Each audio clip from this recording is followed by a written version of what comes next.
Welcome back to Dum-Dums and Dragons, where improvisers who've never roleplayed before journey into the world of Dungeons and Dragons. I am the Grand Wizard Bukake, your host.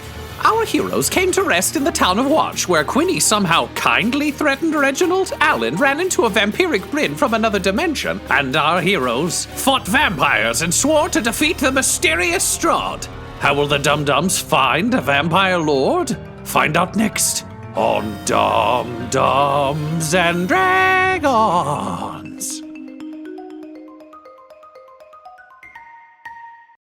So, Bryn and the other vampires burn to ash in front of your eyes, and Quinny, you find yourself left with more questions. The first and foremost, and probably quite loud, is what the fuck? Just as her ash settles to the ground. Well, vampires are killed by sunlight. I don't know if you know this, so we brought them in the room, and then they got hit with the sun, and now they're all ash. Well, yeah, but Bryn wasn't a vampire. Who's Bryn? And as Alyn, I just say, I mean, that seemed to have been another Bryn. She specifically told me that, like, our Bryn is trapped in a place called Barovia. I think y'all heard the part about killing the vampire Strahd, yeah? Okay. Yeah, so apparently this weird vampire Bryn was trapped with our Bryn, which is why she's been, like, gone. So, we gotta go save her? Quinny, this makes a degree of sense to you. You've been trying to fucking piece together why Meryl Streep would come for you guys as hard as she did.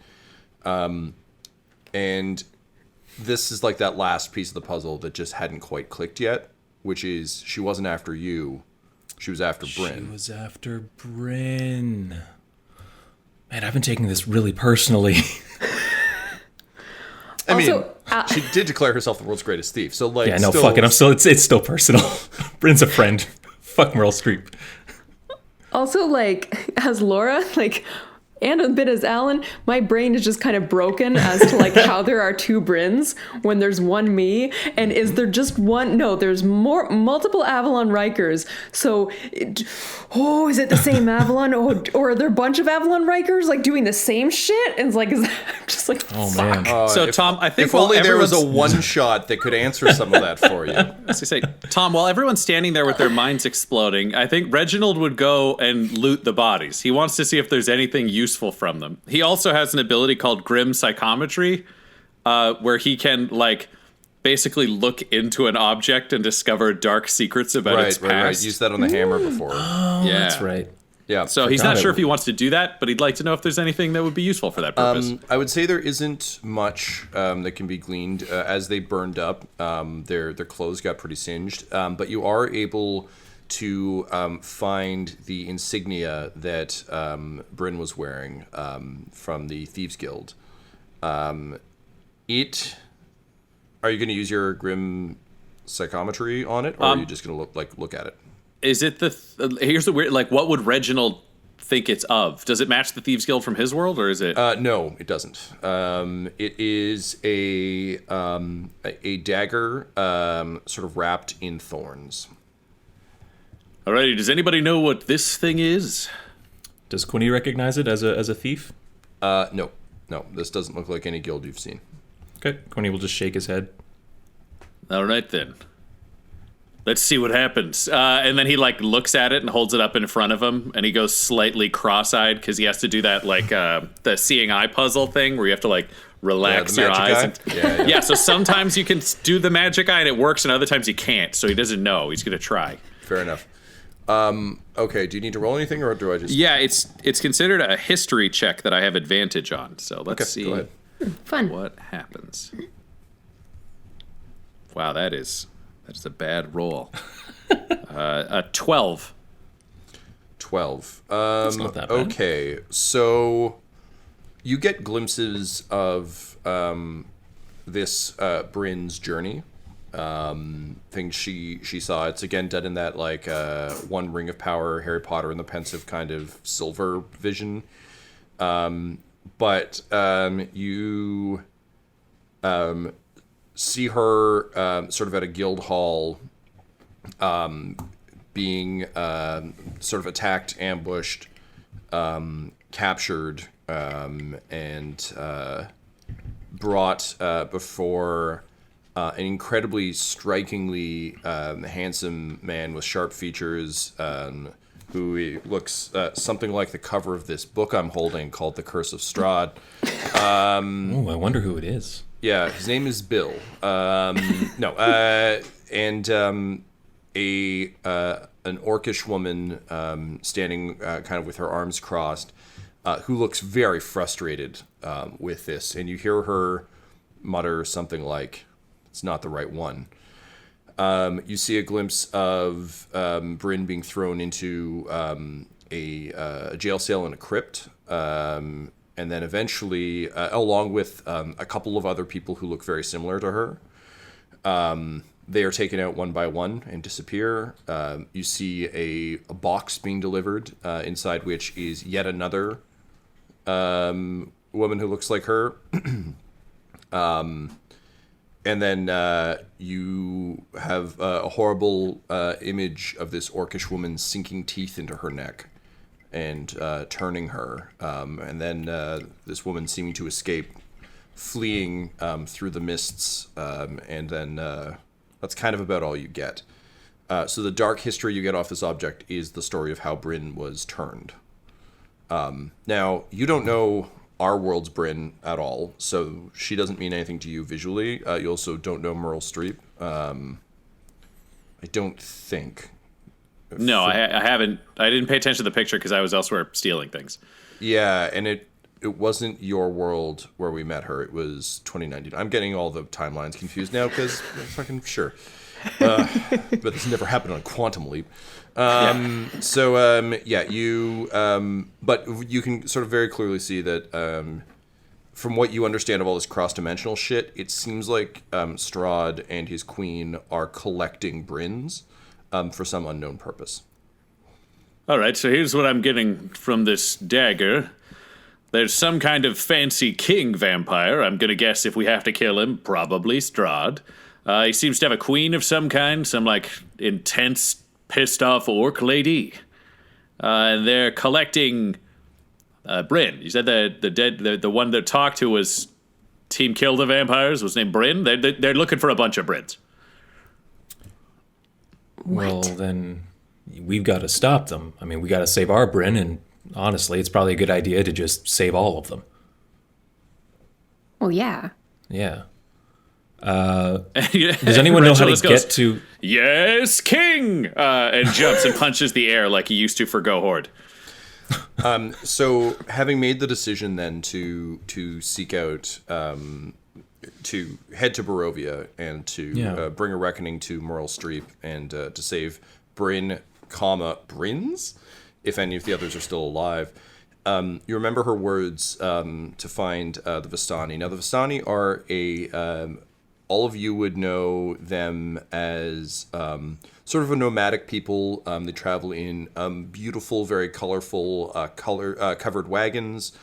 They are one of the things that often, obviously there's many different types of Vistani, but a lot of caravans will stop in town and kind of participate in almost storytelling events. There's great curiosity and a great kind of interest in archiving the stories of the world that the Vistani have, and as a result, you've probably, if you haven't attended any of these events, you've probably at least gone by them. They really are kind of people get very excited when a caravan pulls into town, and because they are nomadic people and because they often come through places.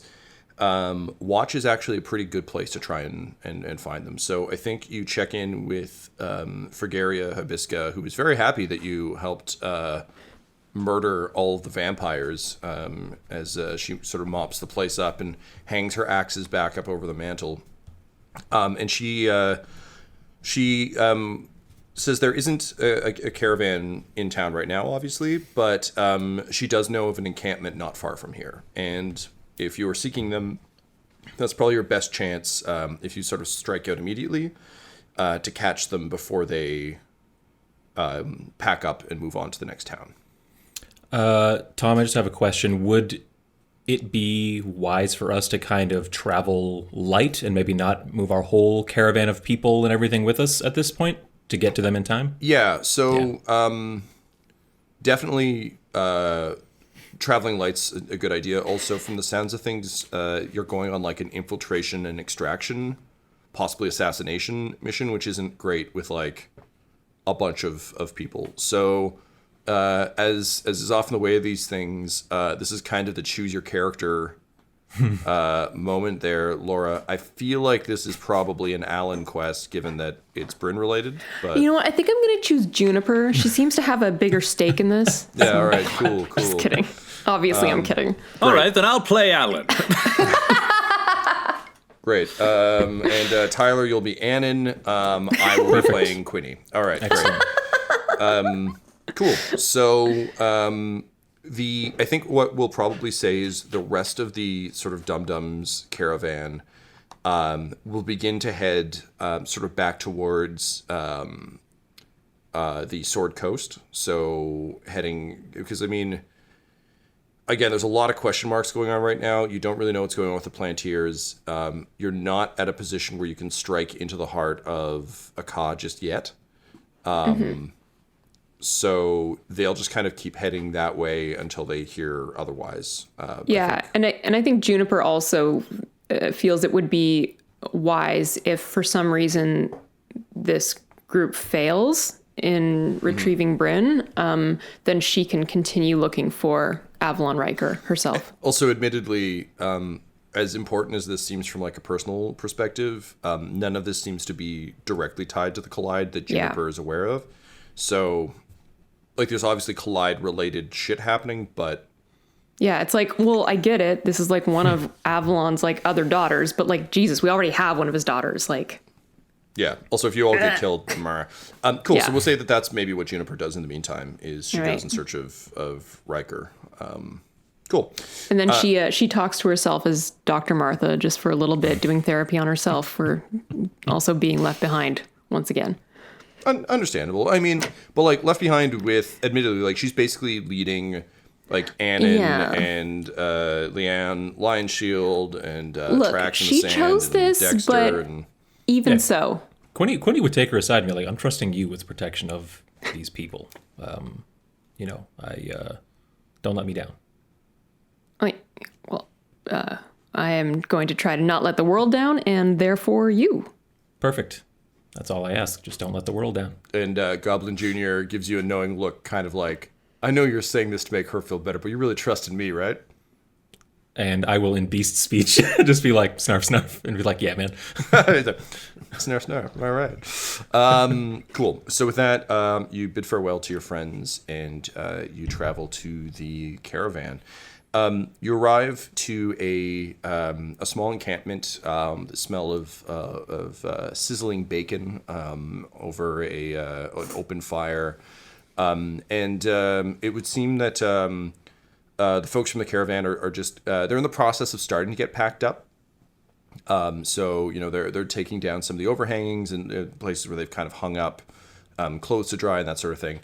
And as you kind of stumble out of the woods, sort of onto the edge of the camp, you hear a series of whistles, kind of from the trees around you, and a man turns, and sort of a big grin spreads across his face, very much a politician's grin, and he kind of dusts off his hands and comes over to greet you.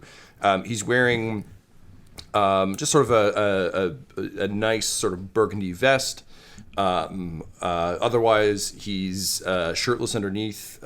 He's in like the kind of shape that you can tell someone who chops wood a lot is in. So it's not like he's going to the gym to get swole. Just kind of comes by naturally. He's got a shaved head and just like a little goatee, and again, just kind of a winning smile. And as he approaches, he just says, well, hail and well met, travelers. I'm afraid you kind of caught us with our proverbial pants down here. We're actually just in the process of packing up, but we certainly have food to spare, and we'd be happy to replenish your supplies if you need it. What brings you to the woods? Wow, that is very hospitable and welcoming of you. Might you be the traveling Vistani? The Vistani, yes. Vistani? I am. My name is Dice Thoreau. I'm the caravan master here. It's my job to make sure that we, don't leave anything important behind, and that we get to our next location in a timely manner. I understand a lot of folks in the woods are not as hospitable. You look like fighting folk yourself. You've all clearly seen your share of action. Thought it might be nice for a change to be greeted by a friendly face rather than, the horrors that lurk in the woods. Can I tell if this guy's like running some kind of con right now? Like he seems super welcoming and nice. Yep, sure. Go ahead and roll an insight check, please. Or perception, I'd take either. I think they're both the same thing, right? Insight is also wisdom, yeah. I'll do perception just because I have points in it. 22. 22. Yeah. Despite Quinny being a naturally non-trusting, cynical guy, yeah. No, this guy seems to be on the level. You do get the sense from looking at him and some of the fighters amongst. There's like a couple of women like bench pressing an insane amount of logs. Okay. That it's to some extent comfortable hospitality, because if anyone started shit, it's like you can be really hospitable when you have huge bouncers. So like looking around and looking at him, like he's clearly a fighter himself, and right. you get the sense that it is genuine, but there is also, he can be genuine about it because it seems like everyone here is capable enough that if anyone started shit, they'd be fine. So he can afford to be a little bit more welcoming than most. But no, there's no guile. It just legitimately seems like people who spend all their entire life on the road just recognizing travelers. You don't seem to have any ill intent. You're not sneaking up. You're not, weapons out. So yeah, seems genuinely okay. Then I'll say a meal would be great. We were hoping, really, the main thing we came to get was directions to Barovia. But before any of that, I should introduce myself. My name is Quinny Brownbarrow. I'm the King of Aka. These are my allies here. Alyn, and I look Hello. over, like my eyes go wide as I look to Reginald, being like, we didn't make up a fake ID for him for this group of people, and they might know the name Reginald Tinker, so I think I just turn back like, Reginald. Just Reginald. Just Alyn and just Reginald. That's their names. Go King! And he'll jump and do the same thing he did for the horde. And Quinny's just glad someone said something so he could stop talking, because he was like, that's it. My two friends, that's their names. They each have one name each, and it's Alyn and Reginald, and they have no last names. Yes, like the famous traveling singer Madonna, or the famous book club founder Oprah. Well met, friends, and Your Highness. We didn't know royalty was coming, otherwise I would have busted out the fine camp stove. Honestly, we're not really huge on luxury here, bigger on function, but This is already great. Barovia, do you understand what you are asking there? Do you even really know what Barovia is? Yeah, it's a place. Just need directions there. Actually, we need a little bit. Ooh. Barovia is a place, just a place, in the way this man is a king. And a tent flap opens, and a familiar face appears. Not Peter Baelish. Surprise, motherfucker. How I'm looking at my character sheet. How far is this tent flap from where I'm standing? It's I don't know, about 4 meters. Perfect. I full on sprint to not Peter Baelish. I'm just like, not Peter Baelish. And I just like halfling small person like jump in the air and give him a great big bear hug.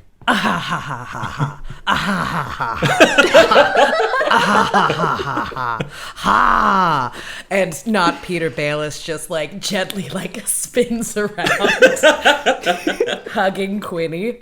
And the caravan master, his grin, you didn't think it could get wider, but it manages. He says, "Oh, you know not Pete? Well, fuck, we could have started with that. But no, it's better. We talked about this, Dicey. You know, it's called gravitas with an entrance. You know what? You're still learning, but that wood chopping is really coming along. I have to tell you. Thank you very much, sir. I really appreciate it. And thank you for the wood." He turns to I guess Alyn and Reginald because Quinny's isn't there anymore, and he's like, "Not Pete's my mentor." And then I think Reginald turns to Alyn and goes, "So is that like Quinny's former lover?" Yeah, as he's watching, like, in the meantime, it's like, we're playing patty cake now, almost like the handshake we're doing is so, like, complicated, it basically just turns into this delightful game. It's incredibly elaborate. And as soon as we finish, we're both holding each other's hands, just jumping and laughing, like, yes, yes! There is intimacy here. Not Peter Baelish can't help but say. And I'm just like, they go back a long way. Honestly, I still don't know where they met.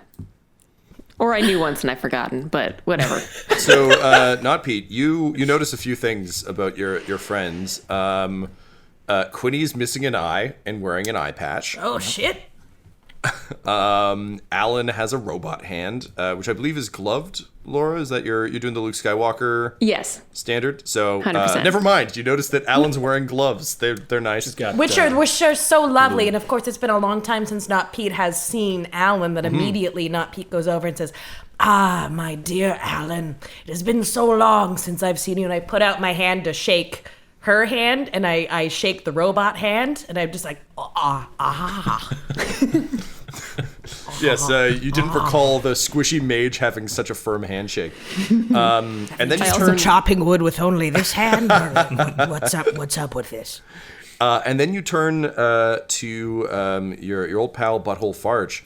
But there's something off about him. He looks slightly more ruggedly handsome. His armor is much different, but I mean that could just be a thing. But he hasn't talked about his farting god at all yet, which is very strange. And as you look at him, you realize that this isn't Butthole. Yeah, next to him is a small donkey instead of his wolf companion, and he's carrying a warhammer, the head of which is on fire. I think like a little Sebastian from Parks and Rec, but like slightly larger.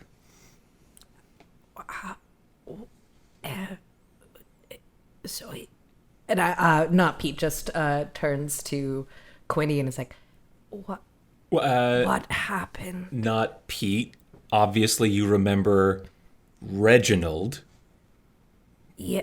Yes, of course. Our friend Reginald. Our dear friend Reginald, of whom we all have so very many stories, because we were there with him when the stories were being made. Oh, you're from my dimension too. Mm-hmm. Were you with the Alliance or the Horde? So Not Pete looks over at Quinny, who's looking over at the encampment, and the Vistani are looking back at Not Pete. There's just sort of there's a shift. There is a shift in the air, and everyone can kind of feel it. And I don't know if Reginald, even if he doesn't maybe necessarily understand what that shift is, it's just oh, that's different, you know? And I say, I forgot what a jokester Reginald is. So funny that no one can understand the punchlines. Why don't you please make your way in here? And down to Quinny, Not Pete is just you can explain later. Just take care of your friend right now. Yep. Make sure he does not mention that again, or else I'll have to slit your throats myself. I mean, I won't actually do it.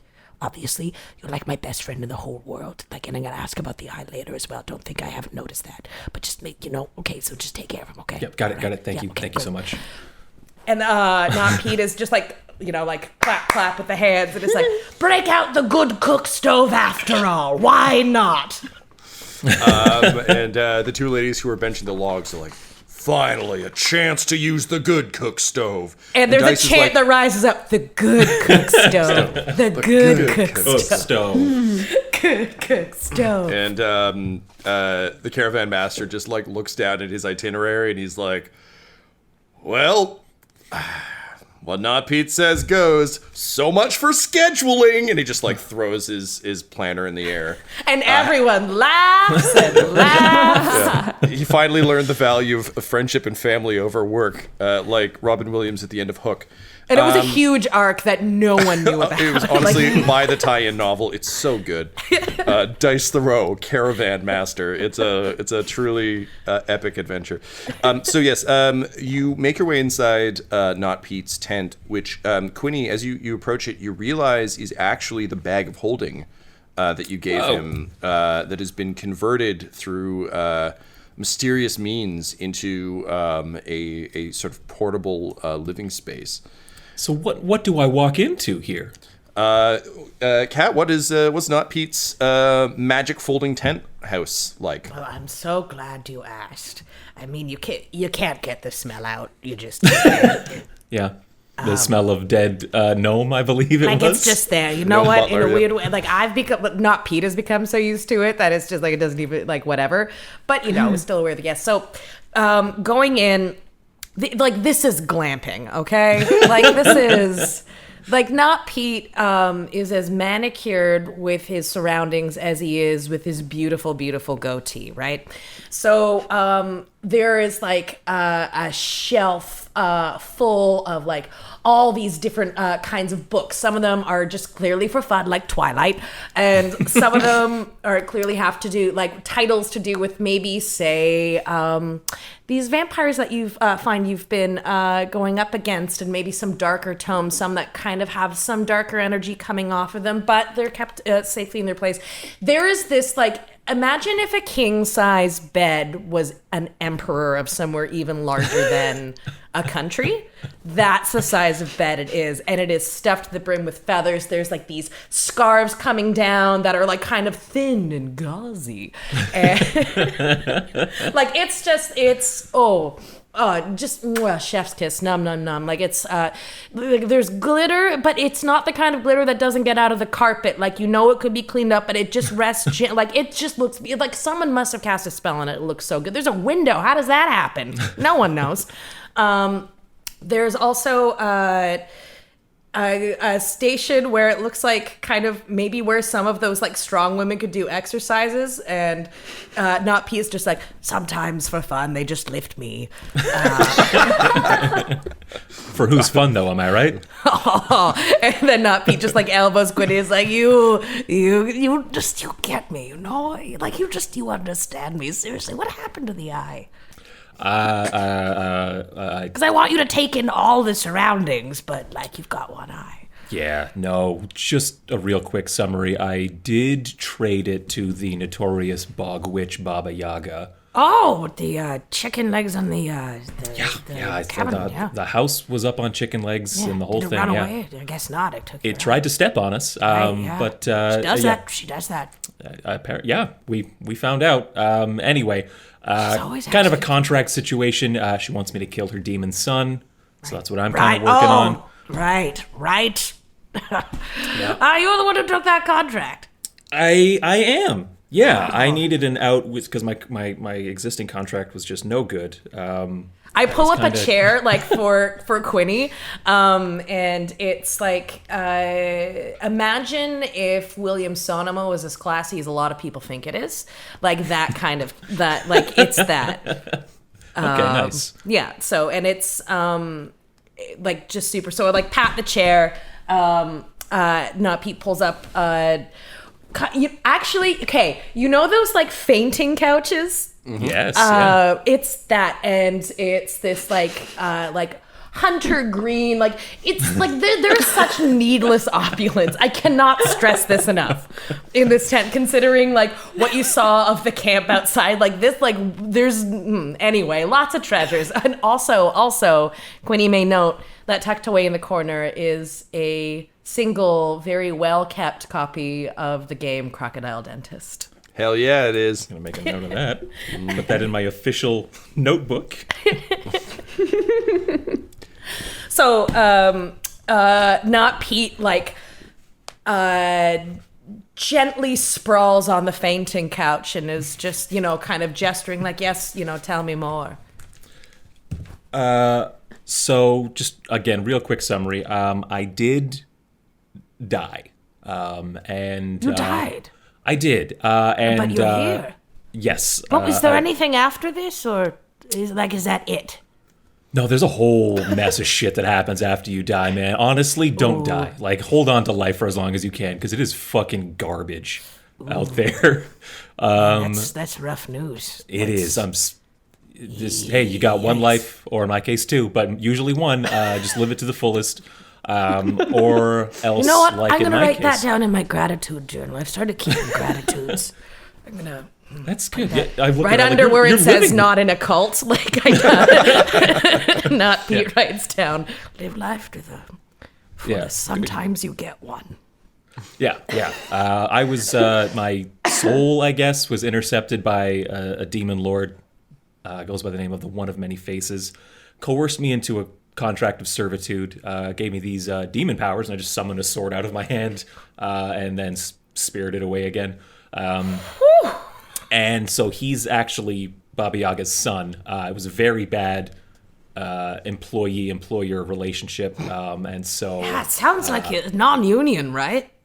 Oh man, yeah. Total non-union gig. Yeah. Alyn, you feel a horrible moment of, like, expectantly, you just expect Butthole to chime in about the value of unions. Yeah, And like you realize Quinny's there's- heart sinks a little Yeah, too. there's a complete absence of it. Reginald, you're just still impressed by all this stuff and vaguely confused about what's going on. Yeah, Reginald is just standing at military attention with nothing to add, but he's just a statue. Yeah. I think I kind of start to say, I'm like, is this caravan union? I can't do it. So, not Pete, obviously, like, wants to hear all of Quinny's adventures, and it does take, like, some work for not Pete to, like, shift his attention, because kind of, like, his curiosity starts overriding just his natural, like, desire to, like, continue to be friends with his cool bud. So he, like, looks over to Alyn and then over to Reginald and kind of starts stroking his goatee and says, "Oh, Quinny, it seems there are many stories that have been told in my absence." Yes, Reginald. We're not gonna lie to not Peter Baelish here. This is not Peter Baelish, not Pete. This is Reginald Tingler. So, not Pete, that name is familiar to you because The Hanover Tinglers? on the night of the Thiefies, the famous awards for thieves that you attended in disguise, you actually I mean, they're no encountered- Steelies, but they're up there. It's Like, true. Well, they're- now they're the Quinnies because Quinny died at these self-same awards It was a posthumous honor. Yeah, he was killed on the stage. by You have Reginald lived Tingler. several lives. Yeah. So, not Pete, you were there. You helped the team out a little bit and then disappeared into the crowd. You were actually working your own angle, though, so you didn't stick around to see it. When you heard rumors that Quinny had been killed on stage, you thought it was likely an elaborate ruse because, fuck that. And also, those are the only kind of ruses worthwhile. Like, you got to make it Totally. elaborate, much like my glamping tent. Yes, exactly right. You got to have your own separate corner for Crocodile Dentist. We're in a place of honor. But Reginald Tingler, you remember, is the brother of Butthole Farch and was a strong man for the nation of Akka, which is a warlike nation that has worships the god of war and has been up to all sorts of nefarious things. But Reginald very famously was murdered on stage at the Thiefies by the combined powers of Alyn and Butthole. So it's very strange that this man is in fact standing before you. But what you know of Reginald Tingler is he was a kind of a classic braggart douchebag. Like, he was a douche bro of royal degree, so just like showing up places, throwing his weight around. He owned several yachts. Several yachts, and he didn't really travel on any of them. No, they never left port. Yeah, so this guy is a far cry from kind of the like Jersey Shore Reginald Tingler that you kind of knew by reputation. So, still stroking the goatee, not Pete says, well, I sincerely doubt that you, Reginald, can tell me the horrifying tales that Quinny could have the life that comes after death. You look like the Reginald Tingler that I once knew, that douchey, tanned slab of beef jerky who dared call himself a man. And yet you are not of him. You don't have his essence. And he looks to Quinny, not sure what to do. You can. We're not. No lies here. Not Peter Baelish is good people, and I didn't want to give the full spiel out there to the Vistani just because I'm trying to make this as uncomplicated as possible. We just need directions, right? But man, if anybody understands complications and plot twists, it's not Peter Baelish. Alyn just pipes up. I mean, we kind of need them to sneak us in. Yeah. So sorry, not just directions. Sorry. Continue. I'm like sensing this is like there's just like there are moments going on that don't involve me yet. So. But also, not Pete is just like feeling immediately like, I'm being such a bad host. You should include everybody. Like if you invite them into your glamping tent, I mean, come on. But so kind of like nods to Alyn. It's just like, okay, like cool. We'll talk about that later. But okay, Reginald, what's up? Like, that kind of look. So apparently I'm this butthole guy's brother and sort of look like him, but I'm actually his brother from another dimension where he doesn't exist. I fell through a portal, and now I'm here. I don't understand anything of what's going on, pretty much.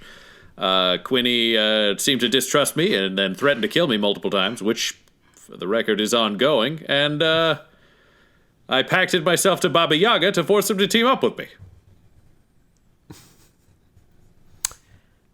Well, that's all that in one, okay.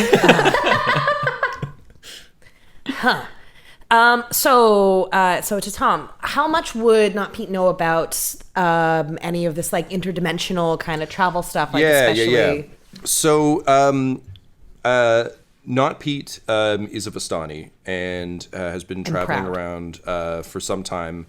And the Vistani, what he's able to explain to you is, as you're kind of having this general chat about kind of what's up, is that a lot of the reason the Vistani travel so much and collect stories is not just for kind of love of the game, although there is a degree of that.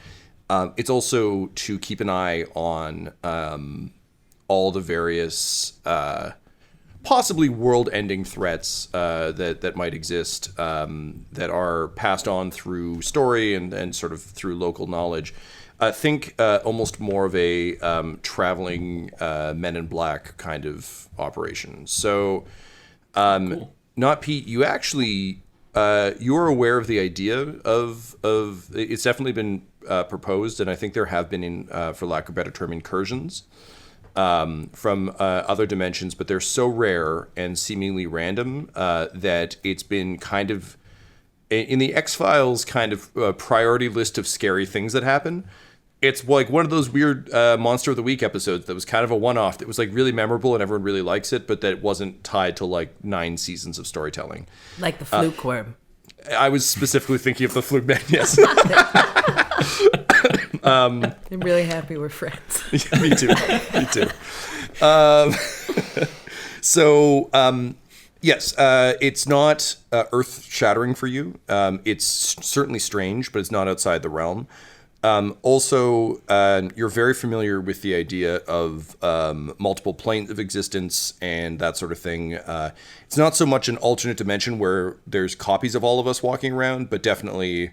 there's the Fey realm, there's all these other realms that exist, and your experience with Barovia was similar to this. It exists out of step with time and geography, which is part of the reason why it's so problematic. So, that's kind of, I think, what you know on that front. So, Not Pete kind of using his core strength lifts himself up into a sitting position on the fainting couch. Like, have you ever seen someone like gracefully manage to sit up without using their arms at all to sit up? Like, I'm seeing it in my mind's eye right now, but I've never seen it in person. I was gonna say it's vaguely that like vampire like whoop, like a just mummy. rise. But there's something a little bit more like just sort of like and Cirque du Soleil, yes. thank you for recognizing my training. She was on the fainting couch and you didn't just go with Cirque du Soleil? Oh, yikes. That's A couldn't serious make that rap joke. on Dum Dums and Dragons, I everybody. couldn't have made that joke without Cirque du Soleil. So, it seems much like all of us, this dimension now contains multitudes. And it's very interesting, that you come from a different place, and the very thing that we all seem to be traveling toward also wishes to conquer this place from a different realm itself. Finds itself here, so out of step. And yet, now the shoe's on the other foot. Not Pete says, as he looks at Reginald and then uses the rest of his core strength to get up from the fainting couch. And Alyn to herself is just like, what the shit? and Well, I'm lost again. languidly moves over to where the library is. And kind of like through the titles of the books and like picks out one that you can tell like has that like the heaviness of maybe some dark magic around it. And kind of like remembering, like Alyn's love of books, especially magic books. Not Pete is just like, do you know what this is, Alyn? Can I reach out and touch it? Roll an Arcana check.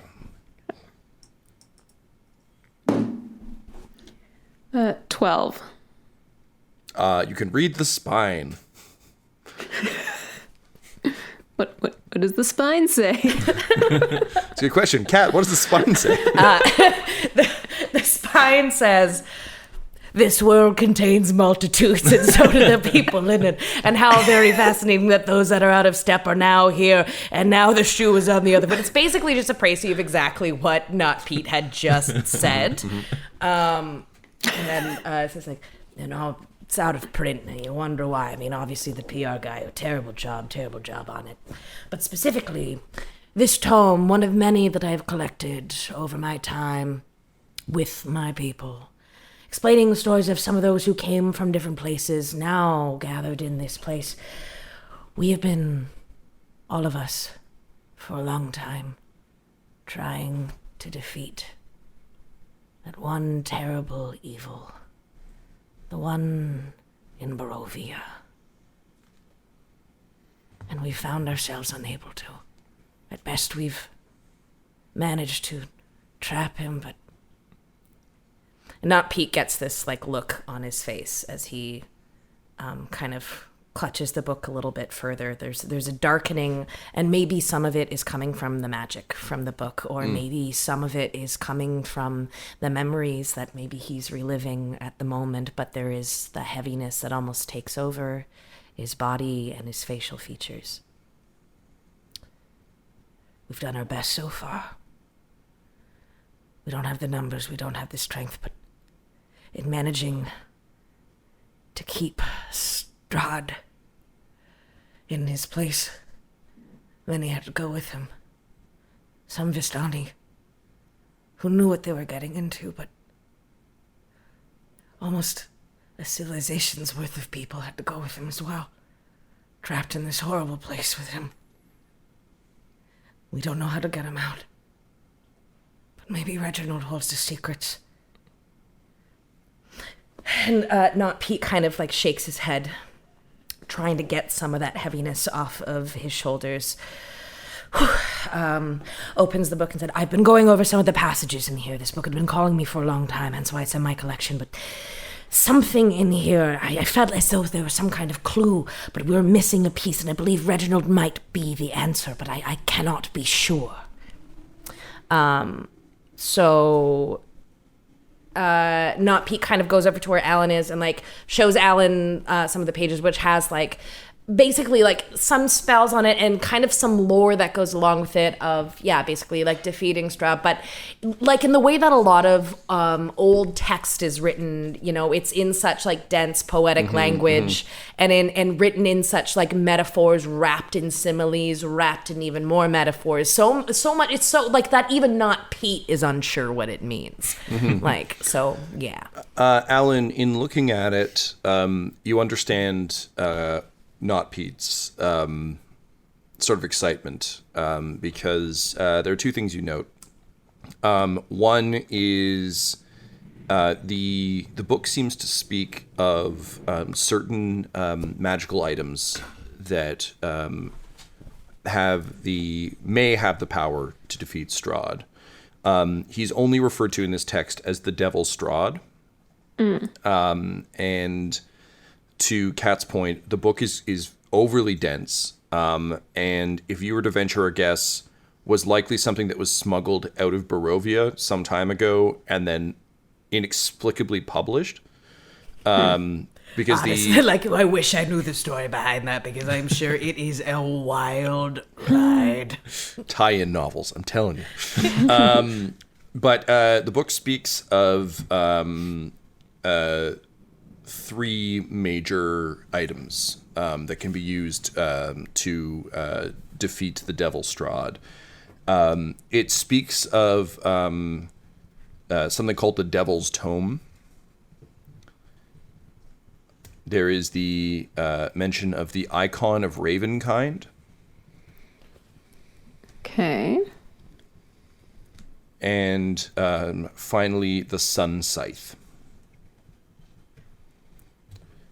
And Not Pete, I think as Alyn is looking at all of this, you, again, as your brain is kind of trying to put the pieces together of where Reginald can fit, you once sought out the essence of Butthole for this exact purpose, but then obviously after your deal with Quinny, you decided to explore other venues, but now there's something that's evoking Reginald, and it's just like that classic thing where you just know there's just something that you haven't quite put together, and then suddenly it occurs to you. You rush over to next to Crocodile Dentist. There is a small pack of cards. It's my games corner. Yes, yeah. Everyone's got to have a games corner. I'm hoping to get Munchkin pretty soon, maybe the Resistance. I'm not sure. Yeah, there's some unpainted Warhammer models. Yeah, just some cards from Settlers of Catan. Just some. Yeah. It's not enough to really run the game, but it's close. Not at all. It's all wheat. It's nothing but wheat. It's a game that Not Pete has devised that's just about trading the cards. There is no victory. It's just negotiating to get the most cards, either through theft or trickery. Yeah. The game is called Nothing But Wheat. I build a road of wheat. Yeah, listen, I've got some wheat. You've got some wheat. Let's make a deal. Someone somewhere is playing Wheat Kings on the lute, way in the distance. Yeah, it's just outside in the. It's a classic Vistani song. It also just means there's a bunch of copies of Settlers of Catan that Not Pete rated for wheat. So people are sitting down to play and they're just how the fuck? Wait, why is there no wheat? I've got a better game.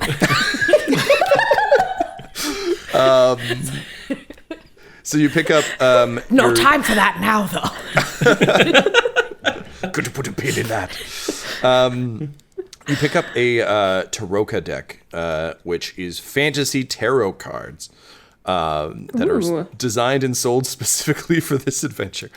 Oh man! And you quickly shuffle the deck and deal out 5 cards, and suddenly it all clicks into place. You see the king, who you can assume is Quinny. You can see the sage, who would make sense as Alyn. So I'm flipping it over, and I'm kind of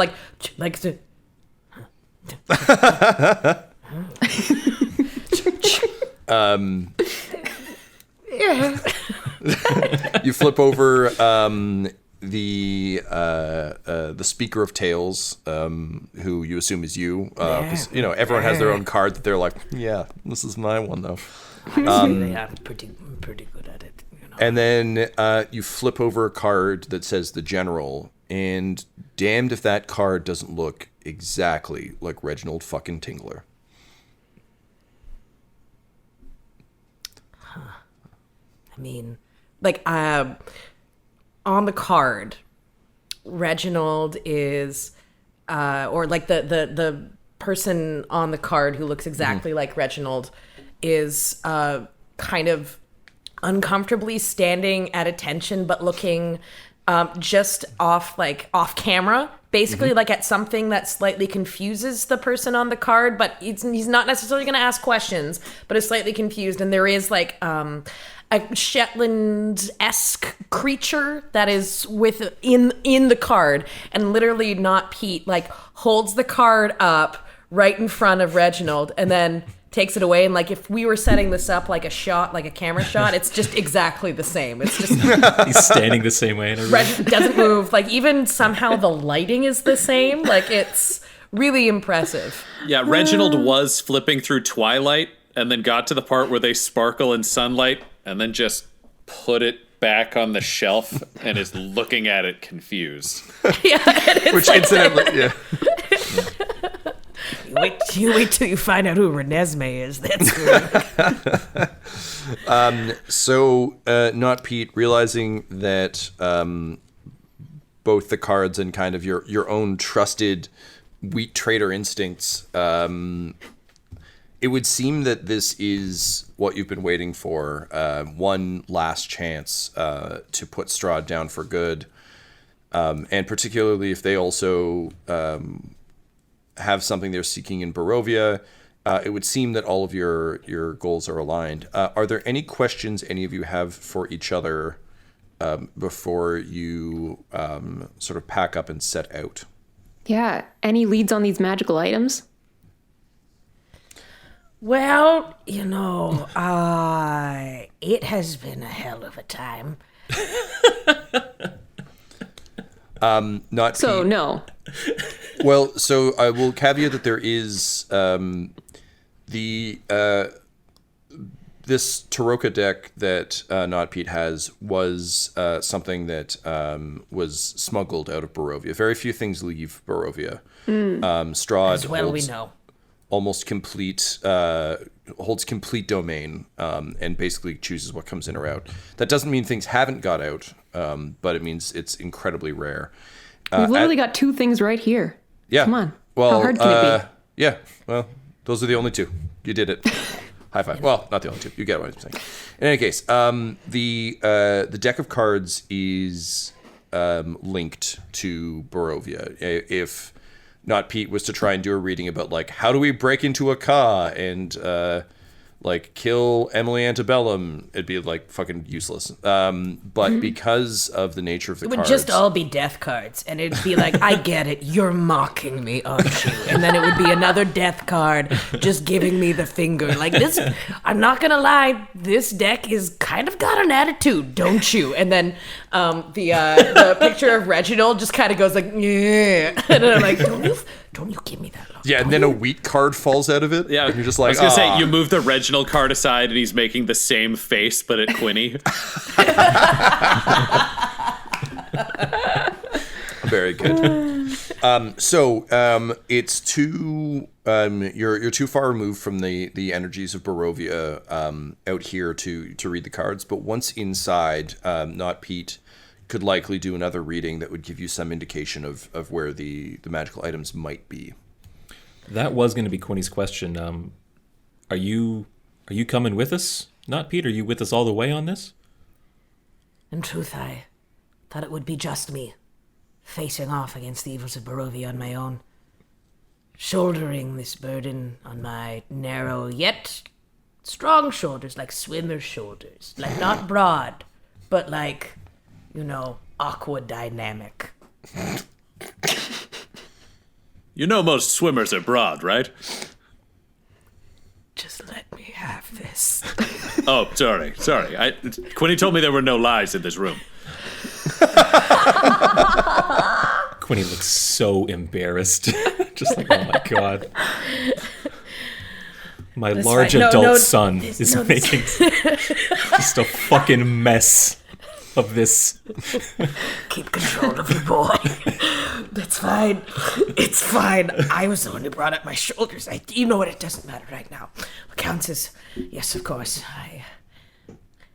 I don't often say this, but This is a very like Sarah in Labyrinth moment. It's just like, I need you. I need all of you. I think together we can finally take down Strahd once and for all.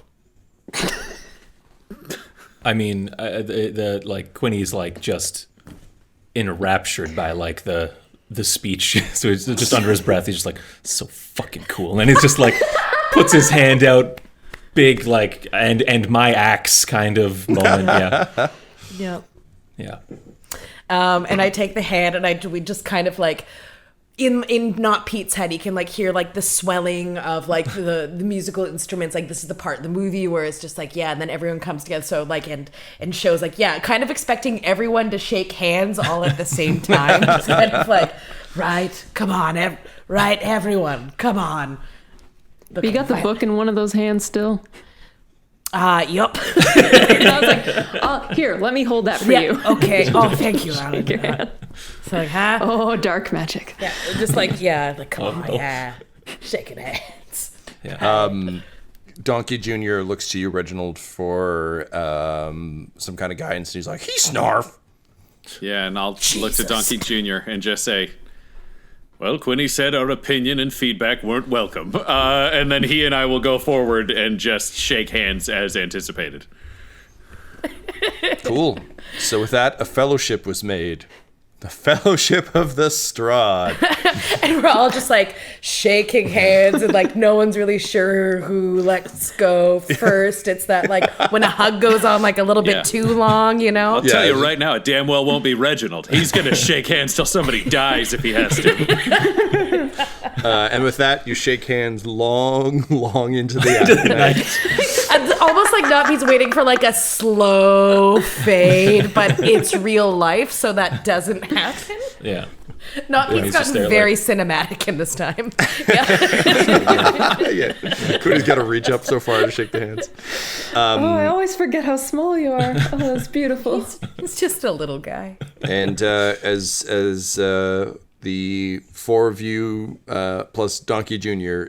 Shake hands long into the night, a pact was formed, though unspoken.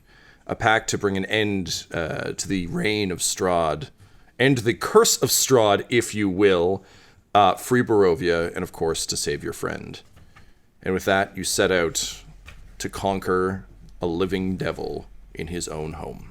This episode of Dum-Dums and Dragons features the voices of Ryan LaPlante at the Ryan LaPlante on Twitter, Tyler Hewitt at Tyler_Hewitt on Twitter, Laura Elizabeth at EL Hamstring on Twitter, our amazing special guest, and our fantastic DM Tom McGee at McGeeTD on Twitter. This episode was edited by Ryan LaPlante, and all of Dum-Dums and Dice's art is by Decapitated Markers, or at Decapitated Marker on Twitter. That's MRKR. Our theme songs are And Now for That Massive Coronary and Skipping Through the Orchestra Pit Part 1 by Peter Gresser, and our ad music is No Control and Chiefs by Jazzar, JAHZZAR, all available at freemusicarchive.org. When it comes to Dum-Dums and Dice, you can visit our website at dumdumdice.com. Our Twitter and Instagram are at dumdumdice, and on Facebook at facebook.com/dumdumdice. But most importantly, we've got merchandise at redbubble.com/people/dumdumdice, or you can join our Patreon at patreon.com/dumdumdice. That's DUMBDUMBDICE. Now I'm off to do more magic. See you next episode. Dum-Dums and Dice has to give a special thank you to the supreme beings of our Patreon at this time: Christian Menicola, Long, the Half-Blind Prophet, James Cuellar, DM Rob, Christopher Little, Olin Anderson, Sue One, Devin Boyce, George Dolby, One True Artistry, Orion Birchfield, Anthony Griffin, and Jill and Noel LaPlante. If you want your name to be added to this list, you can join our Patreon too at patreon.com/dumdumdice. Thanks to them, and a little bit of thanks to you.